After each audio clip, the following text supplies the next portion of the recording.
Smegs and the Smoos.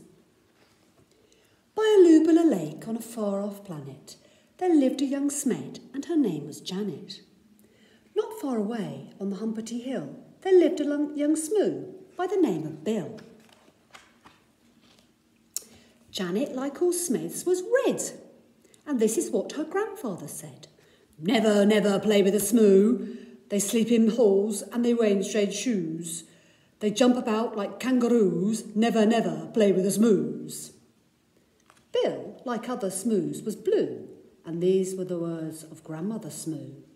Never, never play with the Smeds. They have strange hair upon their heads. They sleep in funny things called beds. Never, never play with the Smeds.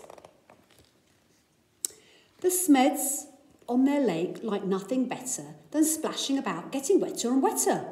But Janet grew bored of this watery play, and early one morning she tiptoed away. The Smoos jumped about on their jumpety hill. They bounced up and down and never stood still. But Bill was beginning to think, this is boring. So early one morning he set off exploring. Janet met Bill in the Wurpler wood, where the truckles grew tall and the glom-gloms smelled good. The two rubbed antennae and played all day long. She told him a story. He sang her a song. They climbed up onto the top of the gerberry coot and nibbled its juicy, jellyful fruit. Till who should disturb them but Grandfather Smed? Shaking his fist, he angrily said, Never, never play with a Smoo. They're such a nasty shade of blue. For the 100th time I say to you, never, never play with a Smoo. Grandmother Smoo was close behind, and this is how she spoke her mind. Never, never play with a Smed. They're such a dreadful shade of red. I say again what I've always said. Never, never play with a Smed. Years went by on the far-off planet. Janet missed Bill and Bill missed Janet. But off they'd creep whenever they could to sing and play in the Wurpler wood. The two of them grew and decided to wed. But what do you think their grandparents said?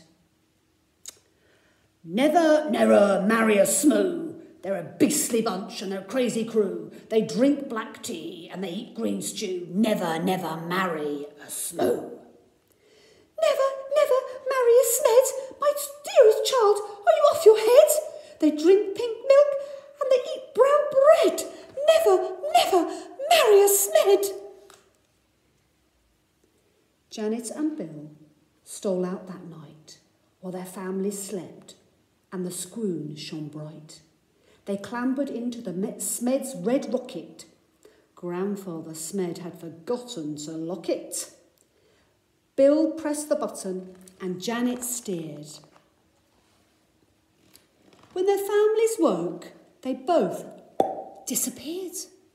The Smed said, Your Bill must have stolen our Janet and taken her off to a distant planet. The Smoos said, It's Janet who's stolen our Bill and lured him away from the Humpety Hill. The Smoos climbed into their rocket of blue and they said to the Smeds, You better come too. Suspicious and scowling, they soared into space till they reached Planet Vunjum, a dry, dusty place. The Vums had long arms which they waved in the air, but they didn't have any news of the runaway pair. The next stop was Wurgelstrop, covered in roses and watered by beasts with small eyes and long noses. They touched down on Grimblewrath, covered in grime. They searched Planet Glurch and found nothing but slime. One morning, the Smoos found they'd run out of tea. So the Smeds shared their milk, which was as pink as can be. Then Grandfather Smed said, My hair needs a trim.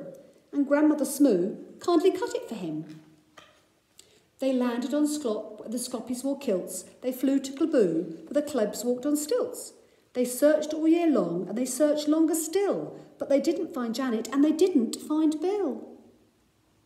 Alas, said the Smoos, and the Smeds said, Alack, we failed in our quest, we'd better turn back. So they turned and they flew home to their very own planet, and far down below them they saw Bill and Janet! The rocket touched down and they ran to the wood, where the truckles grew tall and glompums smelled good. And there in the glade by the rocket of red were the runaway Smoo and the runaway Smed.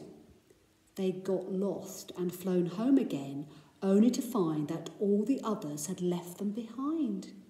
There was joy, jam and jumping. Then Janet said, maybe you'd like to make friends with our dear little baby. A baby? A red one? A blue one? But no. The baby was purple from head to toe.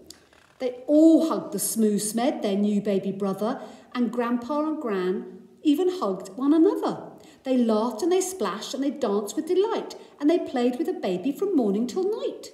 They made him a rattle, they made him a flute, they fed him on the fruit of the dewberry coot.